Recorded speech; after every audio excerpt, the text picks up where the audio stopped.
সম্প্রতি ভারতীয় উগ্রবাদী সংগঠন ইসকন দ্বারা চট্টগ্রামে আদালতে মসজিদসহ অন্যান্য স্থাপনা ভাঙচুর এবং মুসলিম আইনজীবী সাইফুল ইসলাম আলিফকে জবাই করে হত্যার প্রতিবাদে 29 নভেম্বর শুক্রবার আসর নামাজ বাদ পায়রা বাজারে এক বিক্ষোভ মিছিল ও প্রতিবাদ সমাবেশে অনুষ্ঠিত হয়। ছাত্র সমাজের আয়োজনে এই প্রতিবাদ সমাবেশে বক্তব্য রাখেন আম্মাবাদ আউযু বিল্লাহি মিনাশ শাইতানির রাজিম বিসমিল্লাহির রহমানির রহিম।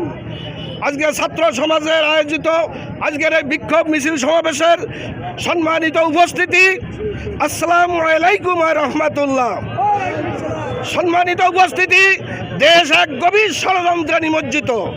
শেখ হাসিনা পলায় যাওয়ার পরে তার দোসররা একের পর এক এদেশে গভীর ষড়যন্ত্রে মেতে আছে। প্রথমে এদেশের হিন্দুদের বর্ডারের জড়ো করে সেখানে হিন্দু নির্যাতনের একটা পায়তারা করেছিল প্রচার করার, সেটাই ব্যর্থ হয়েছে। এরপরে লোনের নামে ঢাকায় গণজমায়েত করা, সেটাও ব্যর্থ হয়েছে। এরপরে এরকম বিভিন্নভাবে বিভিন্ন ষড়যন্ত্রে মেতে আছে।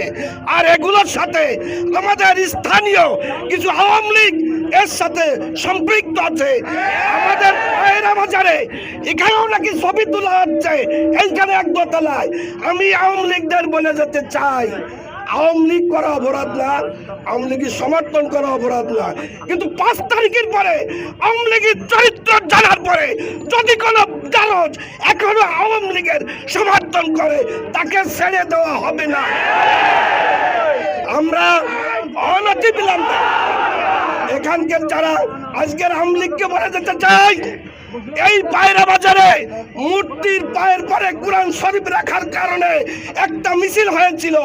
ভারতের বীর্য পয়দা কিছু করতে চাই এবং অবিলম্বে সাইফুল রহমান আলিফের হত্যা যারা করেছে তাদেরকে ফাঁসি দিতে হবে। অন্যথায় যদি না দেয়, আমরা এই ফাঁসির জন্য এই শুধু কোটা পায়রা নয়, সারা বাংলাদেশ আবার গুরবার আন্দোলন গড়ে তুলব ইনশাআল্লাহ। এই বলে আমার তাওহীদি জনতাদেরকে বলতে চাই, শান্ত থাকবেন।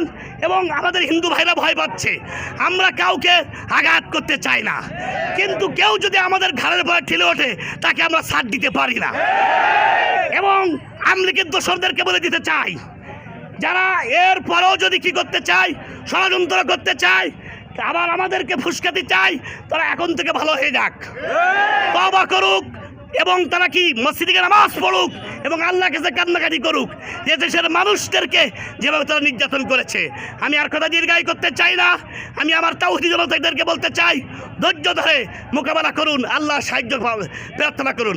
বাংলাদেশ জিন্দাবাদ, ছাত্র সমাজ জিন্দাবাদ।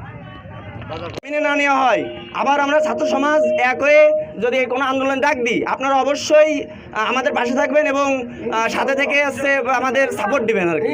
এই বলে আমি আমাদের কার্যক্রম এখানে শেষ করছি।